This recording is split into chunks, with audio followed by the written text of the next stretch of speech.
Halo semuanya, balik lagi di acara podcast Abia Talks bersama mendengarkan Arsa Abiakta berbicara.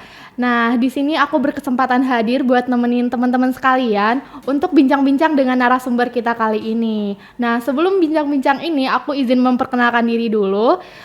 Kenalin, nama aku Putri Intan Baheram, biasa dipanggil Intan, dari Departemen Agribisnis Angkatan 59. Nah, di sini nih aku nggak sendiri nih teman-teman. Aku ditemenin oleh narasumber kita yang kece, yaitu Raffi. Oke, halo semuanya. Izin kenalin diri ya Tan ya. Nama gue Raffi Aziz Liana Sandi. Teman-teman bisa panggil gue Raffi. Gue dari Departemen Agribisnis, Fakultas Ekonomi dan Manajemen Angkatan 59. Jalur masuk ke IPB University gue lewat jalur ketua OSIS. Salam kenal semuanya. Salam kenal Tan. Ya, oke. Gimana nih kabarnya akhir-akhir ini Raffi? Alhamdulillah baik-baik aja. Udah minggu ke-6 ya Tan ya. Udah masuk UTS. Podcast dibikin. Iya benar. Jadi ya alhamdulillah sih sampai saat ini masih baik-baik aja gitu. Alhamdulillah. Nah, kita kan udah masuk nih masa peralihan dari departemen dari PKU ke departemen sendiri. Nah, lo ngerasain gak sih apa itu PKU? PKU kan cuma ada di beberapa kampus ya, kayak penyetaraan buat mahasiswa baru. Nah, lo ngerasa gak sih apa itu PKU? Apa yang lo rasain di PKU itu sendiri? Pendidikan kompetensi umum ya Tan ya, atau PKU. Iya, benar. Apa yang gue rasain ya nggak beda jauh sebenarnya sama SMA, karena emang bisa dibilang PKU itu kan kelas 13 SMA. Iya, apa benar. yang kita dapat mata kuliahnya terutama adalah mata kuliah yang mayoritas atau kebanyakan tuh kita dapetin di SMA sebelumnya. Bener, masih umum banget. Jadi ya kurang lebih samalah sama SMA gitu, kecuali teman-teman yang berbeda sama jam masuknya aja sih. Iya, mungkin benar. itu aja. Nah, ada nggak sih culture shock yang lu alamin selama di PKU itu sendiri? Oke, buat di PKU sendiri tuh culture shock yang paling gue alamin mungkin dari segi mata kuliah ya Tan ya, dari segi akademiknya, karena biasanya kita tuh di SMA kan belajarnya per subbab ya. Iya, kayak benar. selama sebulan tuh kita baru belajar satu bab. Iya. Seminggu ini belajar apa, baru selama 1 bulan kita nyelesain satu bab. Iya, Cuma benar. ketika kita masuk PKU, kita harus nyelesain satu pertemuan tuh satu bab Iya, gitu. Yang benar. bener-bener itu tuh banyak banget menurut gue pribadi. Iya, ya kan? benar banget. Jadi mungkin shocknya agak di situ aja sih. Yang biasanya kita nyelesainnya pelan-pelan, tapi di PKU tuh kita bisa dibilang dipaksa untuk adaptasi lebih cepet gitu. Benar banget. Dimana kadang satu hari itu juga butuh ada mata kuliah lain yang harus kita kejar juga gitu. Bener banget. Itu sih. Dan ini cara adaptasi lu selama masalah-masalah yang lu alamin, lu pasti punya masalah dong selama di PKU. Nah, cara lu nyelesain masalah itu gimana sih? Oke, kalau misalkan ngomongin adaptasi ya, kebetulan tuh gue orang yang cukup bisa dibilang adaptif, baik masalah lingkungan ataupun yang lainnya gitu. Kalau buat masalah adaptasi, jadi bisa dibilang gak terlalu berpengaruh lah sama gue. Gue bisa menyesuaikan lingkungannya gitu, pertemanannya, teman-teman yang lainnya gitu. Nah, kalau buat masalah sendiri, ya balik lagi nggak ada masalah yang cukup signifikan yang bisa dibilang mengganggu gue banget gitu Tan. Jadi mungkin masalah-masalah kecil aja sih kayak tadi. Cuma masalah-masalah kecil itu bisa gue tangani dengan pelan-pelan dan dengan baik untungnya gitu Tan. Oke, nah kesibukan lu selama PKU ada apa aja sih? Kan lu bilang kayak lu chill banget nih. Chill banget sih. Di kehidupan PKU lu kayak lu santuy banget gitu. Nah, lu bisa ceritain gak sih ada kesibukan apa aja yang lu alamin di PKU? Oke, kesibukan apa yang gue lakuin di PKU ya. Ketika awal-awal banget tuh kebetulan ada yang namanya Himajatos atau Himpunan Mahasiswa Jalur Ketua OSIS Angkatan 59. Dan kebetulan gue bergabung di kabinetnya. Nama kabinetnya tuh Satya Kertiasa waktu itu. Jadi gue tuh koordinator divisi internal di Himajatos. Cuma karena emang udah terlalu hektik di SMA, udah kayak banyak banget kegiatan yang gue lakuin. Terus habis itu juga sibuk ngurusin masuk PTN. Jadi kayaknya setelah Himajatos itu gue mutusin buat kayak oke, gue rest dulu gitu. Gue istirahat dulu dari kesibukan yang lain, karena kuliah menurut gue udah cukup hektik gitu Tan. Kita harus adaptasi dulu. Bener banget. Nah terus habis itu baru masuk ke semester 2 mulai cukup ketika pengen masa peralihan dari dari PKU ke departemen tuh gue mulai aktif lagi, bisa dibilang ke departemen dengan ngikutin salah satu kepanitiaannya agribisnis yaitu IAF waktu itu gitu. Iya, biasanya sih gitu ya kalau dari SMA itu udah agak sibuk, nyampe di kuliahnya tuh agak capek dan butuh waktu untuk istirahat terlebih dahulu, menuhin energi lagi dulu. Betul, recharge lagi. Iya, benar. Nah, selama di PKU kan kita udah peralihan nih. Lu ngerasain gak sih rasa sedih buat pisah sama teman-teman di PKU gitu? Kayak kenangan yang lu ukir di PKU itu gimana gitu? Oke, kalau buat masalah sedih mungkin ya pasti ada sedihnya lah Tan ya. Namanya juga ninggalin teman-teman yang udah kita bareng-bareng gitu selama beberapa bulan di kuliah. Tapi gue nggak sesedih itu sih sejujurnya, karena emang ketika meninggalkan PKU, ketika mulai transisi itu gue udah mulai mengenal teman-teman dari agribisnis itu sendiri Tan. Jadi gue udah cukup banyak teman di agribisnis. Jadi ketika gue cabut dari PKU atau bisa dibilang ninggalin PKU, gue tuh udah punya bayangan kayak oke, teman-teman baru gue akan banyak dan teman-teman baru gue yang akan jadi keluarga gue nantinya. Jadi lu udah menemukan kenyamanan baru. Bener banget, jadi nggak terlalu sedih sih sebenarnya buat gue pribadi gitu.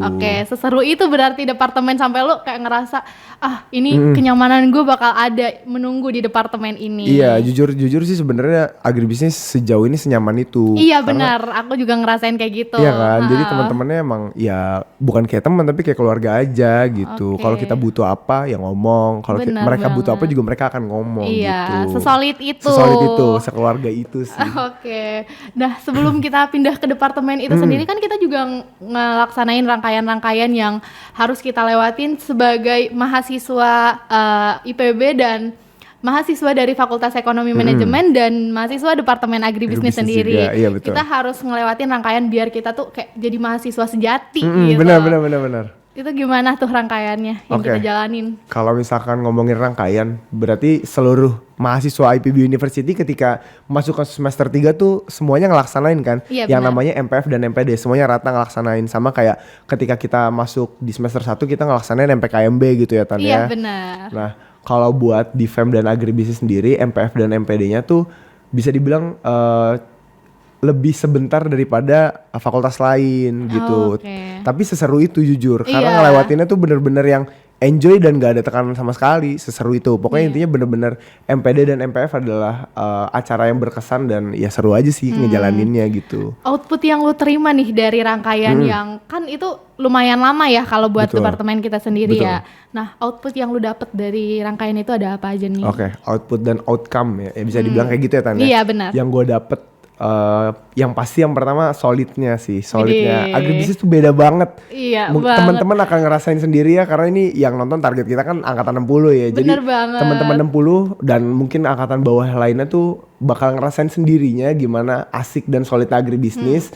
Terus kekeluargaannya udah pasti. Jadi bakal tahu sendiri nanti kekeluargaan dan solidnya. Terus habis itu kenal temen sih Tan, kenal temen lebih banyak tuh output. Keluarga lah kalau nyampe departemen. Betul banget, jadi outputnya yang paling penting tuh ya kenal dan deket sama teman sendiri sih gitu. Mungkin di PKU belum ngerasain banget kesolidan dari agribisnis sendiri. Bener, karena kita dipecah kan. Iya, dipecah jadi beberapa kelas. Betul banget. Nyampe di departemen kita disatuin lagi nih. Bener. Biar kenal lagi sama keluarga kita tuh siapa aja sih gitu. Bener, kan kita sekelas waktu itu mungkin mahasiswa agribisnisnya cuma 15 orang kan. Iya, dari benar. Waktu itu kalau kita PKU 10, karena kabarnya sekarang di angkatan 60 11 kelas kan. Benar. Karena emang mahasiswanya nambah. Jadi karena kepecah-pecah itu jadi kita nggak kenal tuh satu sama lain dan kita baru kenal di departemen karena MPD dan MPF. Iya, sebermanfaat itu rangkaian yang kita jalanin. Benar-benar. Nah, kan kita udah nyampe di minggu ke-6 perkuliahan di mana 1 minggu lagi kita akan menjalani UTS nih. Aduh, UTS nih. Benar-benar. Lu udah bisa menilai belum sih gimana perbedaan yang lu alamin selama di PKU sama di departemen itu gimana? Oke, perbedaan yang paling signifikan menurut gua itu tuh karena yang tadi di awal gue bilang ya Tan ya, gue orang yang cukup adaptif untuk masalah pertemanan dan lingkungan, jadi nggak terlalu sulit dan rumit lah untuk menyesuaikan diri lagi ke departemen gitu. Cuma yang paling berpengaruh ke diri gue itu masalah mata kuliah sih, karena kan ketika kita dari SMA menuju ke PKU itu kan mata kuliahnya kurang lebih sama gitu. Iya, kita dapatnya biologi, kimia, fisika, mungkin ya emang agak lebih kompleks, cuma tetap sama. Masih umum. Nah, masih umum, bener banget. Terus waktu kita masuk ke departemen, menjajaki departemen, itu tuh bener-bener mata kuliahnya yang penjurusan kan, kayak banyak banget mata kuliah yang berhubungan sama agribisnis, dan sebelumnya tuh kita nggak pelajarin itu, dan kita masih dan gue pribadi sih jujur masih agak kaget dan perlu penyesuaian lebih mengenai mata kuliah itu, dan tapi alhamdulillah sampai minggu ke-6 ini gue udah mulai kayak udah mulai bisa lah menyesuaikan. Udah tahu nih kemana arah yang kita jalanin. Bener banget kan. Nah di PKU di departemen ini lu ada ngikutin ini gak kegiatan-kegiatan lain selain IAF tadi yang lu bilang gitu, selain HIPMA juga lu bilang tadi di awal lu ikut HIPMA, ada kegiatan lain gak yang lu ikutin? Oke, buat kegiatan sejauh ini sih cuma itu aja sih Tan, jadi gue fokus sama IAF. Gue di IAF 3.0 tuh sebagai brand awareness di subdivisi external awareness. Terus juga sekarang lagi magang di Himpunan Profesi Mahasiswa Peminat Agribisnis atau HIPMA. Keren banget ya. Keren banget. Magang di biro eksternal. Yang kebetulan kita berdua sama-sama di biro eksternal kan. Iya benar. Nah jadi sejauh itu masih itu aja, sama ya mungkin di rangkaian Sporta yang lagi berjalan saat ini sih gitu Tan. Ya bentar lagi juga closingan Sporta ya. Bentar lagi ini udah Hamin 2 ya di podcast ini Detect tuh Hamin 2 dari closing Sporta. Oke. Bakal lanjut gak nih buat HIPMA sendiri? Oke, kalau dari gue pribadi gue punya misi untuk melanjutkan diri ke HIPMA ya. Insya Allah tetap di biro eksternal ya. Hampir nyebut internal tuh salah. Gue insya Allah tetap akan lanjut di biro eksternal. Jadi karena emang abang-abang dan kakak-kakaknya tuh seasik itu, sumpah. Iya benar banget. Gak bohong, gue kalau rapat saya enjoy itu. Gue juga setuju banget. Kayak kita enjoy parah. HIPMA tuh bener-bener kerja definisi kerja profesional tapi enjoy. Iya benar. Itu menurut gue kerja profesional tapi enjoy itu HIPMA. Jadi gue enjoy dan punya misi untuk melanjutkan lagi ke dalam HIPMA-nya nanti kalau oprek ya. Amin. Semoga kita keterima lagi ya. Amin. Nah, rencana sama planning lu nih buat di departemen nantinya, kan kita bakal beberapa tahun ke depan akan menyelesaikan studi agribisnis di IPB sendiri. Lu punya planning gak yang bakal lu jalanin selama ini? Kalau buat kedepannya yang pasti gue akan fokus dulu di HIPMA ya Tan ya, sama ya pokoknya intinya di HIPMA dulu. Gue pengen bener-bener bikin HIPMA up lagi, Ormawa yang jadi salah satu Ormawa paling oke lah, paling keren gitu. Jangan di FEM, ya jangan di FEM doang tapi di IPB University gitu. Kalau buat planning ke depannya mungkin gue akan ikut, gue akan nyari kepanitiaan sih Tan, yang emang gue relate dan gue butuh gitu. Jadi kalau misalkan, tapi ini akan ngalir aja gitu rencananya. Kalau misalkan ada kepanitiaan yang kira-kira oke nih buat gue ikutin dan gak akan ngeganggu kuliah dan organisasi utama gue akan ikut gitu. Terutama buat nyari SKS lagi ya. Iya benar, kita harus memenuhi itu EC, semua. Benar, karena di semester ini tuh kita cuma, gue pribadi ya, lu juga mungkin ya, itu gue ngambil 21 SKS gitu. Sama. Jadi kayaknya butuh banyak EC buat ngelengkapin SKS-nya, buat nambah-nambah SKS-nya. Jadi mungkin EC-nya akan lewat organisasi dan kepanitiaan. Iya benar. Gitu, kuliah kan gak cuma belajar ya, kuliah juga butuh pengalaman di luar pelajaran itu sendiri. Pengalaman, pengembangan diri itu penting banget di luar kuliah. Dan implementasi dari kuliah kita sendiri itu juga perlu. Benar, setuju banget. Gak cuma belajar doang, tapi belajar itu penting, gak boleh itu dilupain. Yang paling penting, karena tujuan kita kesini kan kuliah. Iya, gak cuma organisasi, tujuan utama kita adalah kuliah. Betul. Nah, ada gak sih kata-kata motivasi lu buat adik-adik kita nih yang mau masuk ke departemen itu? Pokoknya jalanin aja masa PKU-nya, karena masa PKU tuh benar-benar masa yang paling santuy. Sesantai itu. Paling santai. Jadi ketika masuk ke departemen tuh kalian baru ngerasain kayak gini ya sibuknya kuliah tuh baru di departemen. Karena PKU tuh kerjaannya bisa dibilang main aja. Jadi abis kuliah belajar main, abis kuliah belajar main, mungkin kayak gitu-gitu aja. Tapi kalau kalian udah di departemen ya kalian akan sibuk kayak misalkan organisasi, kalian akan sibuk ngurusin ini itu gitu. Jadi beda. Dan kuliahnya itu beda gitu, jadi ada turun lapang dan lain-lain kan.